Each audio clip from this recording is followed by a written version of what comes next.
না, কোনোদিন কোনো কেউ ছিল না। ডাইরেক্ট আকাশ থেকে নাকি এসে আমাদের এখনকার যে সরকার, তার যে দাড়িওয়ালা প্রধানমন্ত্রী, তিনি নাকি এই ভারতবর্ষ সৃষ্টি করেছেন। কোনো ইতিহাস নেই। সেই সময় দাঁড়িয়ে মুখ্যমন্ত্রী মমতা বন্দ্যোপাধ্যায় বলছেন, ভারতবর্ষের কে যদি জানতে হয়, ভারতবর্ষের ইতিহাসকে জানতে হবে, এবং ইতিহাসকে যদি আমি অস্বীকার করি, আমি আমার পূর্বপুরুষকে অস্বীকার করব। আমার বাবার নাম, আমার দাদার নাম যদি না থাকে, তাহলে ফিরহাদ হাকিম হলো কোথা দিয়ে? তাই বাংলাকে জানতে গেলে অন্তত আমি ভারতবর্ষ এখন করতে পারবো না। ভারতবর্ষে যে ষড়যন্ত্র হচ্ছে, যে একটা সম্প্রদায়ের নাম মুছে দেওয়া হবে, কোনো নাম থাকবে না, ইউপিতে নাম থাকবে না, দিল্লিতে থাকবে না, সেইখানে দাঁড়িয়ে মুখ্যমন্ত্রী মমতা বন্দ্যোপাধ্যায় বলছেন, না, বাংলার ইতিহাসে ব্রিটিশদের বিরুদ্ধে লড়াই করে, ব্রিটিশদের বিরুদ্ধে লড়াই করতে করতে তবে স্বাধীনতা হয়েছে, আর এই স্বাধীন ভারতের তবেই প্রধানমন্ত্রী হয়েছেন এখনকার নরেন্দ্র মোদী। যদি বাংলার রক্ত না থাকতো, সিরাজউদ্দৌলা যদি রক্ত না দিয়ে আত্মসমর্পণ করতেন, তাহলে আজও পরাধীন ভারতবর্ষ থাকতো। সেই দিন থেকে লড়াই শুরু হয়েছে।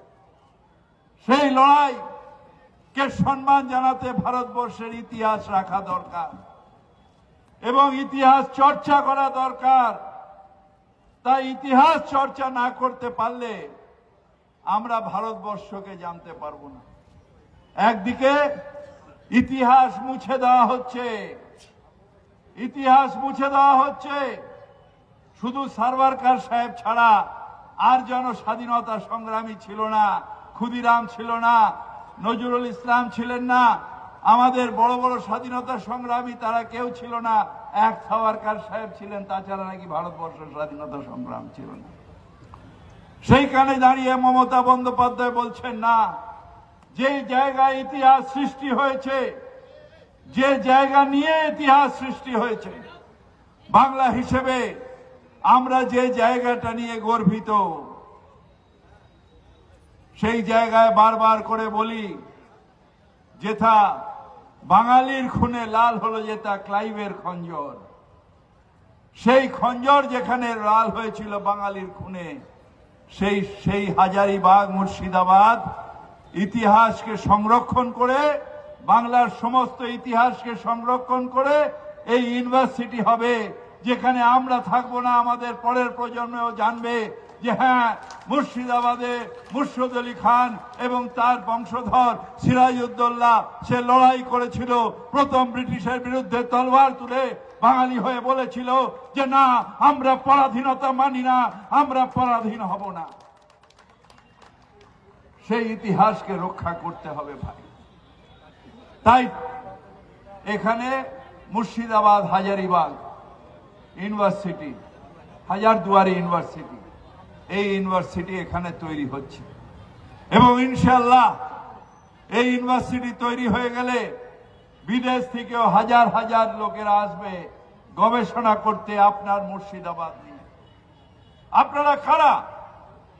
আপনারা কারা? আপনারা সবাই সেই বংশধর যারা প্রথম ব্রিটিশের বিরুদ্ধে লড়াই করেছিল। নাম মুছে দেবেন, সিরাজউদ্দৌলার নাম মুছে দেবেন, টিপু সুলতানের নাম মুছে দেবেন, যারা রক্ত ঝরিয়েছিল ব্রিটিশের লড়াইয়ের বিরুদ্ধে। স্বাধীন ভারত না হলে দাড়িওয়ালা প্রধানমন্ত্রী আজকে দাঁড়িয়ে অত বড় বড় কথা বলতেন না, আজকে এত বড় বড় কথা বলতে পারতেন না। স্বাধীন হয়েছে বাঙালির রক্তে, স্বাধীন হয়েছে টিপুর রক্তে, স্বাধীন হয়েছে। মমতা ব্যানার্জি কিছুদিন আগে বললেন আমাকে যে যাও আন্দামানের জেলে গিয়ে দেখো।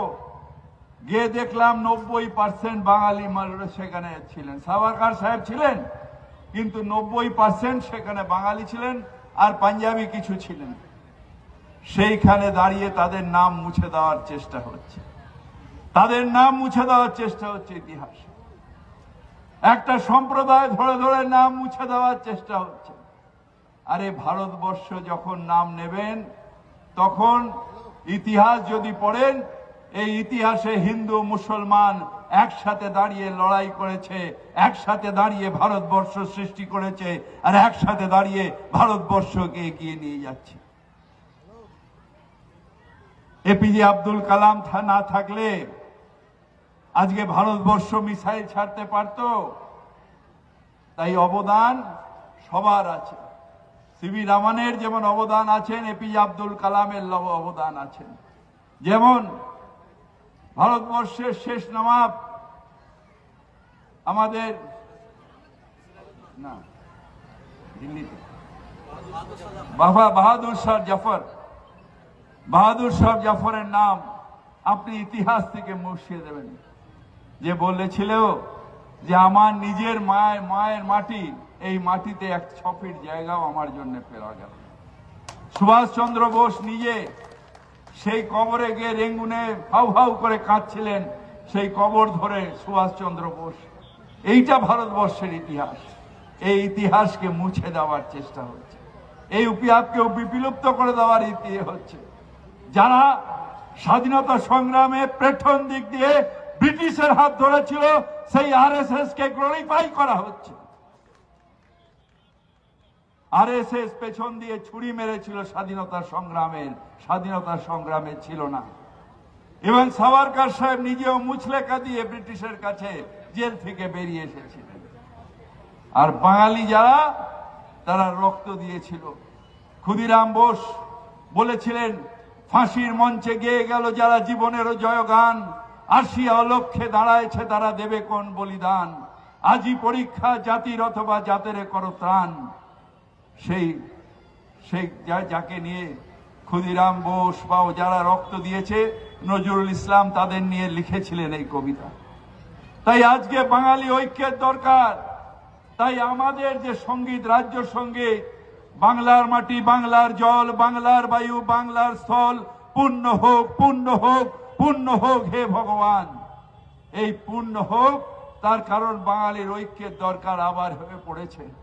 ভারতবর্ষের সাম্প্রদায়িক শক্তি যারা ভারতবর্ষ চালাচ্ছে, যারা নাম ইতিহাস মুছে দেওয়ার চেষ্টা করছে, যারা সাম্প্রদায়িকতার বীজ ভারতবর্ষে ইঞ্চিতে ইঞ্চিতে পোঁতার চেষ্টা করছে, তাদের সাথে লড়াই করতে গেলে আমাদের ইতিহাস জানাতে হবে, পরের প্রজন্মকে জানাতে হবে। তাই এই ইউনিভার্সিটি মুখ্যমন্ত্রী মমতা বন্দ্যোপাধ্যায় করেছে।